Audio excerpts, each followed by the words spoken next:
আমার যদি 7টা মেয়ে হয়, আমি স্বপ্নের ভিতরে দেখলাম আমাকে 7টা জাহান্নামের দরজা দিয়ে কোনো ফেরেশতা জাহান্নামে ফেলতে পারবে না।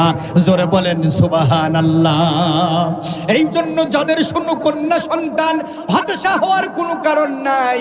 ছেলে হলো নিয়ামত, মেয়ে হলো বাড়ির জন্য রহমত। জোরে বলেন সুবহানাল্লাহ। এই জন্য আমার মা বোনের যাদের শুধু মেয়ে হয়, যাদের শুধু ছেলেই হয়, যাদের কিচ্ছু হয় না, আমার মা বোনদের কোনো দোষ হতে পারে না। জোরে বলেন ঠিক কিনা? এই জন্য আমরা কি আর দোষারোপ করব? জোরে বলেন করব না। Welcome to Voice of Uri. Enjoy our channel. আমাদের সমাজেও দেখবেন যার ছেলে নেই শুধু মেয়ে, তাদেরকে আমরা অনেক সময় ঠাট্টা করি, আর কি মারি, বলি তোর বংশের প্রদীপ জ্বালাবে কে? তুই মরি যাবি, তোর বংশ শেষ। বলে না? বলে না? তো এলাকায় বলে না, আমাদের এলাকার কথা বলছি। মা বোনেরা আমার, খবরদার ভাইরা বাবাজিরা আমার, মেয়েও দেয় আল্লাহ, ছেলেও দেয় কে? জোরে বলেন কে? তাহলে শুধু যারা মেয়ের বাপ তাদেরকে ঠাট্টা করা যাবে, যারা শুধু ছেলের বাপ তাদেরকে ঠাট্টা করা যাবে? ছেলে দেওয়ার মালিক কে? মেয়ে দেওয়ার মালিক কে? দিয়েছে কে? আল্লাহ। আবার দেখবেন 20 বছর, 30 বছর, 50 বছর জীবনেও তার সন্তান হয় না। আল্লাহ পাক বৃক্ষ ছাড়া ফল দিতে পারে। হযরত মারিয়ামের গর্ভে যে সন্তান আল্লাহ পাক দিয়েছিল, হযরত ঈসা আলাইহিস সালাতু ওয়াস সালাম, তার তো বাপ ছিল না। জোরে বলেন ঠিক কিনা? তাহলে বাপ ছাড়াও ফল দিতে পারে। বাপ মা ছাড়া, দুজন ছাড়াও ফল দিতে পারে। আচ্ছা বলেন, আদমের তো বাপ মা ছিল না, ছিল নাকি? হাওয়ার কি বাপ মা ছিল? তাহলে বাপ মা ছাড়াও আল্লাহ পৃথিবীতে ফল দিতে পারে। তার মানে ছেলেও দেয় আল্লাহ, মেয়েও দেয় আল্লাহ, কিছু দেয় না তাও কে? আল্লাহ। আল্লাহর উপরে রাগ করা যাবে? জোরে বলেন যাবে? কিন্তু অনেক পুরুষ মানুষ এখানেই বসে আছি, অনেকে আছি, যেই বউর শুধু মেয়ে হয়, বাইরে কোনো দেখবেন এই পুরুষগুলো রাগ দেখাইতে পারে না। বউর কাছে খুব বীর পুরুষ সাজে, বউর কাছে রাগ দেখায়, মানে বউ মারা বীর। এরম পুরুষ মানুষ আছে না নাই? এখানে কে কে আছে? হাত তুলে দেখেন। হ্যাঁ, এখানে কেউ হাত তুলবে না। আমার মা বোনেরা কিন্তু দাঁত কিন্তু কড়মড় করছে একেবারে, যে কে বল তুই আজকে আমাকে মেরেছিস। আর এখানে হুজুর জিজ্ঞাসা করছে চুপচাপ। আচ্ছা বলেন, এরম বউ মারা বীর আছে না নাই? অনেক মহিলার আমার মা বোনদের শুধু মেয়ে হয় বলি অনেক পুরুষ মানুষ আমরা আছি ধৈর্য হারিয়ে ফেলি। মহিলাকে এমনকি বউকে তালাক পর্যন্ত দেয়, মেয়েদের উপরে অত্যাচার করে, নির্যাতন করে। জোরে বলেন ঠিক কিনা? আছে না নাই?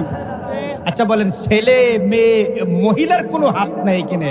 যদি বিজ্ঞান মতে যদি একটু দোষ থেকেই থাকে, আমরা এই যে আপনারা পুরুষ মানুষের দোষ, ও তো একটা বস্তা, ওর ভিতরে যা দেবেন তাই বের হবে। জোরে বলেন ঠিক কিনা? তাহলে মেয়ে মানুষের কোনো দোষ নাই, কিন্তু মেয়েদের যারা দোষ দেবে আমি বলবো তার মতো কর্তব্যকা পুরুষ মানুষ আর পৃথিবীতে হতে পারে? তাহলে আমার মা বোনদের কোনো অপরাধ নাই। ছেলে দেওয়ার মালিককে, মেয়ে দেওয়ার মালিককে? একজন আল্লাহর বান্দা, নাম তার হাসান, যুবক মানুষ, স্ত্রী নাম তার ফাতেমা। স্ত্রী খুব গুণবতী, পর্দাশীল, নামাজ পড়ে 5 ওয়াক্ত, বিয়ে করেছে।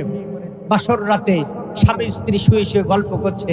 প্রাণের স্ত্রী, সত্যি কথা বলতে কি আমার খুব স্বপ্ন আমাদের যদি প্রথমেই একটি ছেলে হয়, নাম রাখবো মুহাম্মদ সাল্লাল্লাহু। আচ্ছা বলেন, মুহাম্মদ নামটা ভালো না খারাপ? পৃথিবীর সবচাইতে সুন্দর নাম হলো মুহাম্মদ। সুবহানাল্লাহ বলবেন না? আল্লাহর নবীর জন্য সব সময় সার্টিফিকেট দেবেন, সব সময় সাপোর্ট করবেন। সুবহানাল্লাহ বলবেন না? নবীকে সাপোর্ট করার দরকার আছে না নাই? আছে। আল্লাহর নবীকে সাপোর্ট করবেন। বন্ধুগণ আমার, স্বামী স্ত্রী গল্প করে বলছে প্রথম যদি ছেলে হয় নাম রাখবো কি? মুহাম্মদ। ঘটনাক্রমে আল্লাহ রাব্বুল আলামিন তাদের কোল জুড়ে প্রথমেই আল্লাহ পাক একটি কন্যা সন্তান আল্লাহ দান করলো। আলহামদুলিল্লাহ বলেন। প্রথমেই কি সন্তান হলো? কন্যা সন্তান। যা হোক, স্বামী বেচারা মোটামুটি প্রথম সন্তান খুব খুশি। দ্বিতীয় বছরে স্ত্রী গুণবতী, স্বামীকে ম্যানেজ করি আবার গর্ভবতী হলো। দ্বিতীয় বছরে গিয়ে আল্লাহ তাআলা তাদের কোল জুড়ে আবার একটা কন্যা সন্তান দান করলো। সন্তান হলো কয়টা? দুইটা। যা হোক, স্বামীর এবার একটু একটু মনটা খারাপ, স্ত্রীকে বলে যদি একটা ছেলে হয়তো ভালোই হইতো, এক ছেলে এক মেয়ে হইলে পারে সুখের সংসার। এরম বলে না, বলে না, বলে। তো যা হোক, ঘটনাক্রমে স্ত্রী বলল, দেখো আমাদের তো কোনো হাত নেই, যা হবার আল্লাহ পাক দিয়েছে, সুতরাং মন খারাপ করার কিছু নেই। স্ত্রী স্বামীকে ম্যানেজ করে আবার গর্ভবতী হলো। পর্যায়ক্রমে ৩য় বছরে গিয়ে আবার আল্লাহ তাআলা তাদের কোল জুড়ে আরো একটি কন্যা সন্তান দান করলো। বলেন আলহামদুলিল্লাহ। বলেন সন্তান হইল কয়টা? 3টা। এবার স্বামীর কিন্তু মনটা খারাপ, স্ত্রীর সাথে ভালো কথা বলে না, চুপচাপ থাকে। স্ত্রী গুণবতী স্বামীকে ম্যানেজ করে, তুমি মন খারাপ করছো কেন, রাগ করছো কেন, আল্লাহ না দিলে আমাদের কি করার আছে, দেখো আমাদের আবার আল্লাহ পাক দেবে। যা হোক, ম্যানেজ করে আবার স্ত্রী গর্ভবতী হলো। 4র্থ বছরে গিয়ে আবার আল্লাহ তাআলা তাদের কোল জুড়ে আরো একটি কন্যা সন্তান দান করেছে। কয়টা হয়েছে? 4টা হয়ে গিয়েছে। যা হোক, এবার স্ত্রী যাই এসে বলেছে, মন খারাপ করো না, দেখো আল্লাহ পাক খবরদার, তোমার কথা আর শুনতে রাজি না, তুমি একেবারে চুপ থাকবা, আমার বোঝা হয়ে গেছে। কি বুঝলে তুমি? বলছে, আমার যা বুঝার বুঝেছি, আমি তোমার সাথে আর থাকবো না, কারণ থাকলেই তো হবে। বলছে, আমি আর তোমার সাথে থাকবো। বলছে, না না, এরকম করো না, আল্লাহ পাক নারাজ হবে। যাক, স্ত্রী ছিল গুণবতী, স্বামীকে বুঝিয়ে ম্যানেজ করে আবার গর্ভবতী হলো। 5ম বছরে গিয়ে আল্লাহ তাআলা আবার তাদের কোল জুড়ে আরো একটি কন্যা সন্তান দান করেছে। কয়টা হয়েছে? 5টা। এবার স্বামী আর স্ত্রীর সাথে কথা বলে না, বাড়ির থেকেই চলে গেল, রাগ করে চলে গেল। যাক, স্ত্রী অনেক খোঁজাখুঁজি করে ম্যানেজ করে নিয়ে এসে আবার স্ত্রী গর্ভবতী হলো। আল্লাহ তাআলা তাদের কোল জুড়ে আরো একটি কন্যা সন্তান দান করেছে। কয়টা হলো? জোরে বলেন কয়টা? 6টা। এবার স্ত্রীর সামনে আর যায় না, স্ত্রী যাই এসেছে স্ত্রীকে মার, 2-4 চড়।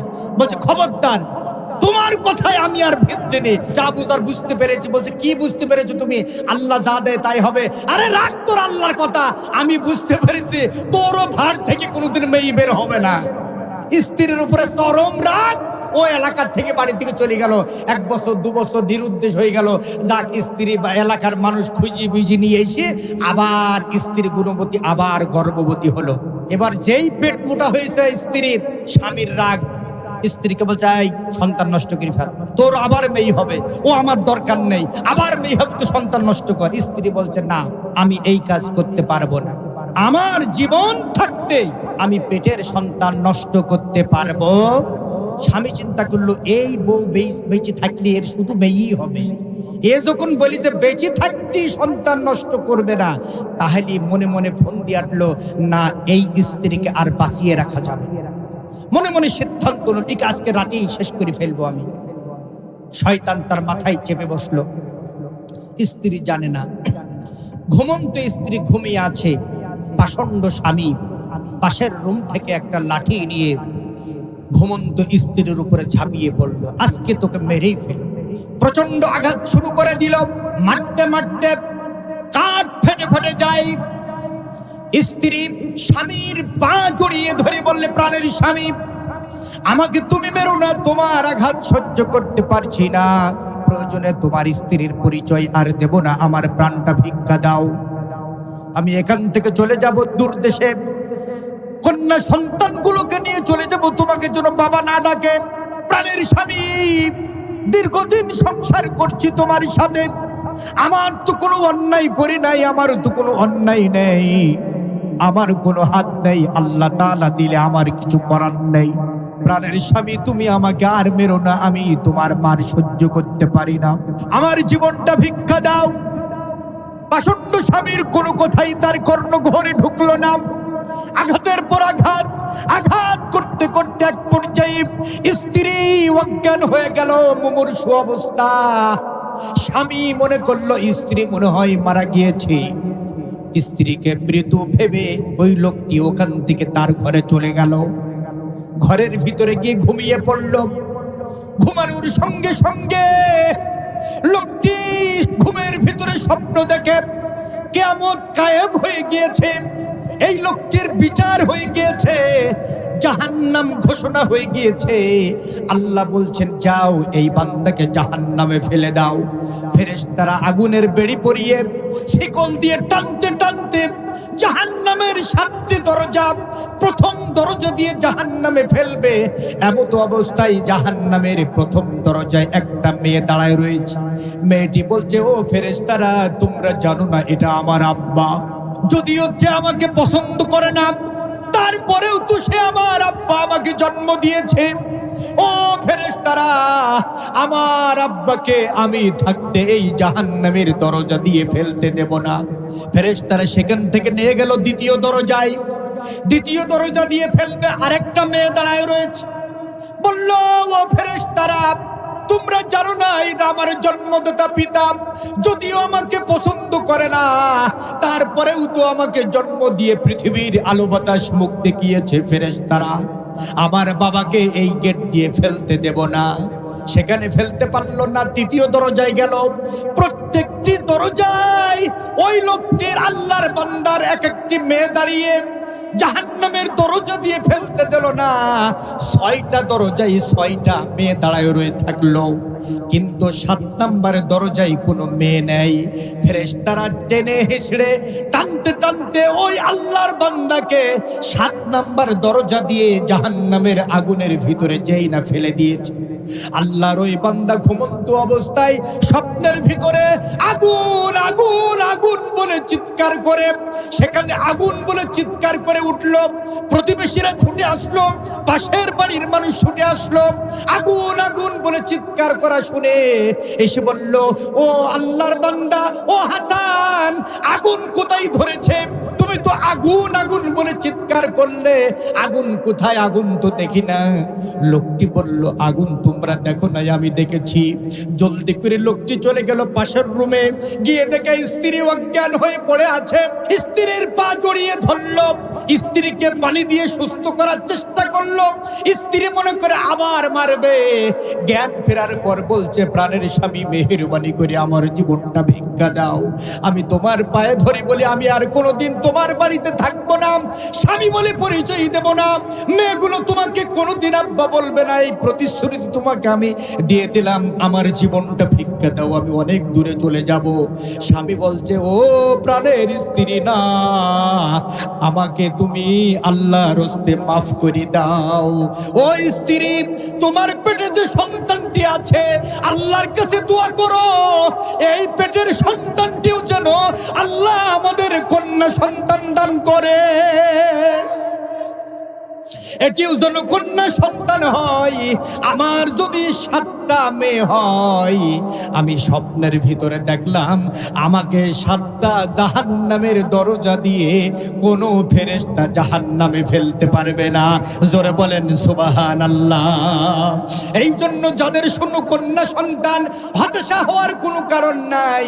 ছেলে হলো নিয়ামত, মেয়ে হলো বাড়ির জন্য রহমত। জোরে বলেন সুবহানাল্লাহ। মেয়ে বাড়ির জন্য কি রহমত। এই জন্য আমার মা বোনের, যাদের শুধু মেয়ে হয়, যাদের শুধু ছেলেই হয়, যাদের কিচ্ছু হয় না, আমার মা বোনদের কোনো দোষ হতে পারে না। জোরে বলেন ঠিক কিনা? এই জন্য আমরা কি আর দোষারোপ করব? জোরে বলেন করব না।